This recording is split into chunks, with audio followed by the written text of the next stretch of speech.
qui me freine, c'est le regard des autres. Ce qui me freine, c'est d'être mal entouré. Et il finit en me disant, j'ai vraiment pas de chance. Et j'ai réalisé qu'en disant, j'ai vraiment pas de chance, je disais exactement comme mon ado qui a 17 ans. Julien, tu plaisantes ou quoi? Julien, t'as pas vu ou quoi? C'est interdit, je t'ai dit! On est en train de parler avec l'un de mes fils de cette capacité de multiplier par 10 son business rapidement. Julien est un jeune entrepreneur. Évidemment, papa est un peu là-dedans. Ça fait 25 ans que j'accompagne les entrepreneurs pour développer leur business. On parlait d'un frein, notamment, suite à une question. Et j'en parlais à Julien. Je me suis dit, tiens, je vais en faire partager tout le monde. Il y a l'un de mes entrepreneurs. Vous savez qu'on fait des séminaires un peu partout. Et puis, qu'il me disait, il avait une problématique avec l'un de ses adolescents qui lui ressemblait. Je dis, tiens, ça te ressemble cette problématique? Il me dit, oui, parce que mon adolescent a ça comme problème, mais j'ai réalisé que c'est ça qui m'empêchait de développer mon business, mon chiffre d'affaires, mes ventes. Et je lui dis, mais quelle est la vraie problématique? Il me dit, je vais t'expliquer, Franck. Ce qui me freine, c'est le regard des autres. Ce qui me freine, c'est d'être mal entouré. Et il finit en me disant, j'ai vraiment pas de chance. Et j'ai réalisé qu'en disant, j'ai vraiment pas de chance, je disais exactement comme mon ado qui a 17 ans. Et finalement, c'est la problématique de la plupart des entrepreneurs et des ados aussi. Julien, t'as quel âge toi? 15 ans. Yes, 15 ans. Il gagne les revenus de quelqu'un qui en a peut-être 50. Il met en pratique tous les outils du programme Business 110. C'est un programme digital, comment faire du business en ligne. Et finalement, gagner son premier million, c'est pas si compliqué que ça quand vous mettez en pratique toutes les astuces qui fonctionnent, ce sont simplement des méthodes, des séquences. Après, ça prend du temps. Si vous êtes seul, ça prend du temps. Si vous avez un coach, ça va un peu plus vite. Je reviens à notre sujet. Un exemple pour Julien. Il est bien dans sa peau, il a confiance en lui, pas uniquement parce qu'il a un papa coach, mais parce qu'il est dans le bon environnement. Il vient à tous nos séminaires depuis qu'il est né. Il était dans un avion, Julien, à 2 mois déjà. Et il voyage seul avec son frère depuis très longtemps. Donc Julien, il a confiance en lui, il n'a pas de problème de rapport de lui par rapport à lui-même, parce qu'il est bien entouré. Tous nos participants le connaissent, il est là dans nos séminaires une nouvelle fois pour prêter main forte. Bref, il est dans un environnement porteur, positif. Mais si vous êtes dans un mauvais environnement, les mauvais copains, l'adolescent en question de l'un de nos participants, il a choisi les mauvais copains. Résultat quoi? Tu vois Julien, il a choisi les mauvais copains. Donc il se trouve par exemple trop skinny, il met des pantalons super larges, pas uniquement parce que c'est la mode, mais parce qu'il se dit je prends des pantalons larges, si je les prends trop serrés ou à ma taille, on va voir que mes jambes sont trop fines, c'est un adolescent. Et si j'ai les jambes trop fines, ça va faire fille, ça va faire trop tapette. Je dis quoi, il a dit ça? Oui, c'est le terme qu'ils utilisent les ados, tapette, ça veut dire un homme pas assez homme. Et notamment, c'est un Français dans une société patriarcale, il y a le vrai rapport de l'homme par rapport à l'homme. Les sociétés matriarcales comme le Québec, il y a un peu moins cette problématique. Il y a d'autres problématiques, mais le fait d'être un homme costaud, fort, insubmersible, vous l'aurez un peu moins ici, mais plus notamment dans les sociétés patriarcales comme la Belgique, la France. Et du coup, il choisit les mauvais copains, il a le mauvais retour de lui-même. Parce que les gens ont un avis sur tout et sur tout le monde, on peut vous démolir. Alors maintenant, il y a un syndrome que je lui ai expliqué à mon client et que je vais t'expliquer à toi, Julien. C'est le syndrome de la petite souris blanche, tu connais? Non. Le syndrome de la petite souris blanche, c'est celui-ci. Vous placez une souris qui est en pleine santé dans une petite boîte en plexiglas, vous la privez de nourriture, d'eau et vous la soumettez à des chocs électriques. En fait, c'est de la torture, évidemment. La souris va mourir. Eh bien, les études démontrent que pour la souris vive beaucoup plus longtemps, eh bien, ils font en sorte de faire entrer une souris saine dans la boîte.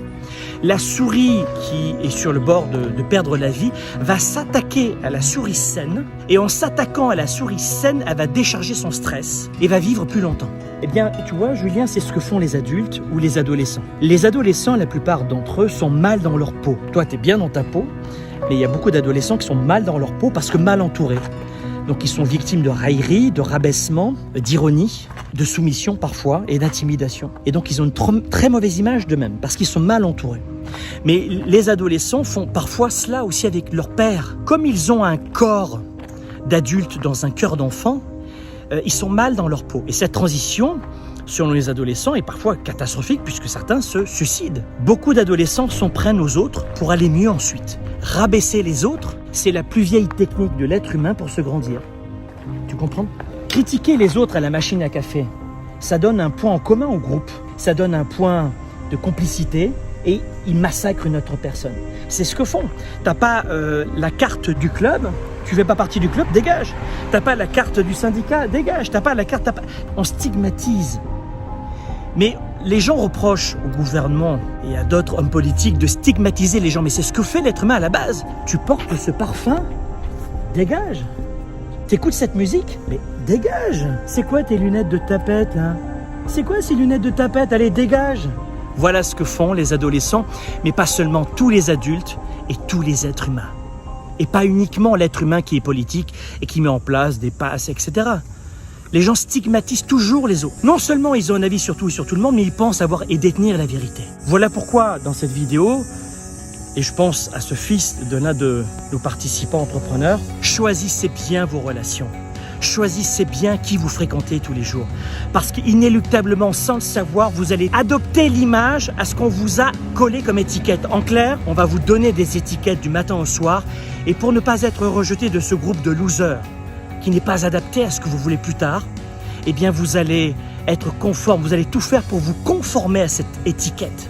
On vous a dit que vous étiez trop petit, vous ne verrez qu'une petite personne. On vous a dit que vous étiez trop grand, gras, gros... trop blanc, trop noir, trop vert, trop jaune, vous allez vous trouver de la même façon trop ceci ou pas assez cela. Choisissez bien vos références parce que non seulement vous allez en souffrir, mais en plus, vous allez devenir la vie des autres. Parce que c'est mon autre point, quand on te juge, c'est parce que tu as mal utilisé ton pouvoir de sélection de l'être humain et des relations. Mais parfois, tu es dans une classe, à l'école, tu n'as pas le choix. Tu es dans le métro, tu n'as pas le choix. Tu es au travail, tu as moins le choix. Ou alors tu prends d'autres métros, d'autres trains, ou tu changes d'entreprise, bien sûr. Donc lorsque tu n'as pas le choix, rappelle-toi ceci, tu n'es pas l'avis des autres. Ce que la personne va te dire en face de toi, c'est juste un avis. La première des choses, elle ne sait pas ce que tu as traversé, ce que tu vis, ce que tu vas vivre et ce qui est au fond de toi-même. Et la deuxième des choses, elle va te donner un avis en fonction de l'état dans lequel elle se trouve. Beaucoup d'adultes rejettent les autres quand ils sont au plus mal. Pareil pour les adolescents. Ça veut dire que le lendemain, non seulement elle peut t'avoir oublié, mais en plus, elle t'a dit des vilains mots qu'elle ne penserait pas si elle était heureuse dans sa vie. Ça veut dire quoi? Ça veut dire qu'aucun être humain ne fait du mal à une personne s'il est heureux.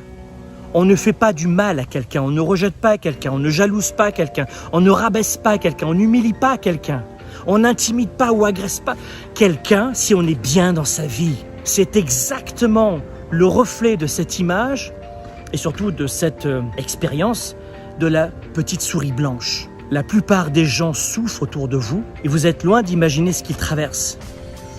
Mais la vérité, c'est que beaucoup d'entre nous, on a déjà souffert de ces gens qui sont mal dans leur vie. Et c'est exactement ce que traversent la plupart de nos adolescents et des adultes qui n'ont pas suffisamment de leadership pour développer leur business, pour grandir, pour aller plus loin et pour vivre leur vie.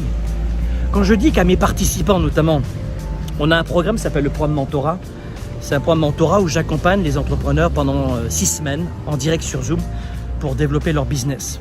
Vous irez voir, dessous je vous mettrai le lien programmementorat.com. Et pendant 6 semaines, je les aide à développer leur business. Ça va de 100% à 600%, c'est des vrais résultats. Mais comment dire à quelqu'un, tu gagnes 100 000 et on va t'amener à 1 million si cette personne n'y croit même pas quant à ses capacités? Et si vous ne croyez pas en vous, c'est la plupart du temps parce que vous êtes mal entouré ou parce que vous avez été mal entouré. Mais si vous ne croyez pas en vous, comment voulez-vous que les gens vous achètent ou achètent vos produits, vos services? De faire de la publicité et du marketing pour un entrepreneur, ça doit faire partie de son code génétique, de dire aux gens, je peux vous aider, j'ai l'aspirateur qui est idéal pour vous, j'ai le conseil qui est parfait pour vous, j'ai le produit et le service qui est fait pour vous et je vais vous aider. C'est ça l'entrepreneuriat.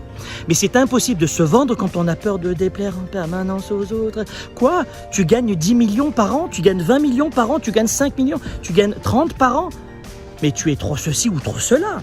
Ah, vous croyez? Ah, alors je vais arrêter de développer mon chiffre d'affaires pour vous faire plaisir. Ça va mieux maintenant, vous m'acceptez? Oui, on t'accepte, loser. Mais combien de gens se sont conformés à leur groupe pour au final quand même être rejetés? Je vais vous dire un truc, c'est ce que je te dis à toi. Quitte à être rejeté parce que tu as fait des choix en tant qu'homme libre, heureux et parce que tu as réussi. Et vous dites-moi dans la description ce que vous en pensez.